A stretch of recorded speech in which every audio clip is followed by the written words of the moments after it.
aren't you shouting?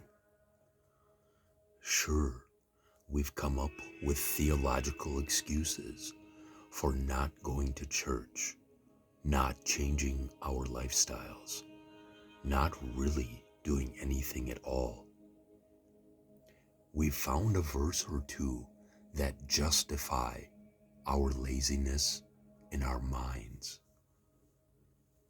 This is the one area of religion where we exert some effort in finding excuses not to follow Christ.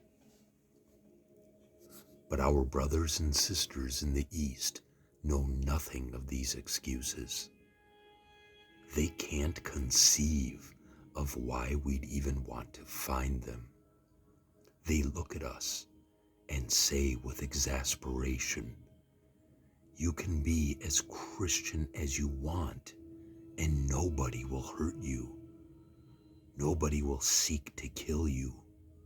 You can shout about Christ from the rooftops. So why aren't you on the rooftops? Why aren't you shouting?" Well, we might lose Facebook friends. Someone might accuse us of being weird. And besides, if we start being really Christian, then we might feel guilty about all of the gossiping we do at work, all of the lies we tell, all of the sexual sins we commit. We might feel ashamed of the fact that we drink too much and spend too much of our money on frivolous things, and that we give nothing to charity, and that we make no sacrifices at all, and that we live just like everyone else lives. That is what's stopping us. In other words, nothing is stopping us. We are stopping ourselves. We are comfortable and consumed by our comforts. This is Satan's strategy for us. This is how the church has been subjugated in America. No shot has been fired, yet we Christians in the West have bowed in submission. We have been brought to our knees by an enemy wielding a feather pillow stuffed with a collection of comfortable lies. The Christians overseas, they get the stick. We get the carrot. And we will do anything for that carrot. We will fall on our faces and worship that carrot as if it were a god. Kill us? Why? We are no threat to Satan's master plan. A Christian in Afghanistan is a threat. He must be destroyed. It's the only way. But a lazy, soft, equivocating Christian in the West, there is no need to persecute him. He is not worthy of it. Just give him a television and the internet and let him drift into oblivion.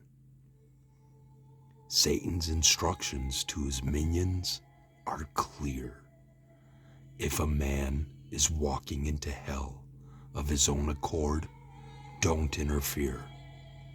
Walk ahead of him instead, and make sure the coast is clear. Whisper encouragement in his ear. Support him in his self-deception. Satan's legions in America have figured out this secret. Don't put a gun to their heads and tell them to stop being Christian. Don't appeal to their fear, because if you do that, you may accidentally awaken their courage. And then your plan is in trouble. If your persecution produces a bunch of passionate and courageous Christians, then you'll have to kill every last one of them. If you leave even one Christian of that sort alive, if you let even one slip through the cracks, you're doomed.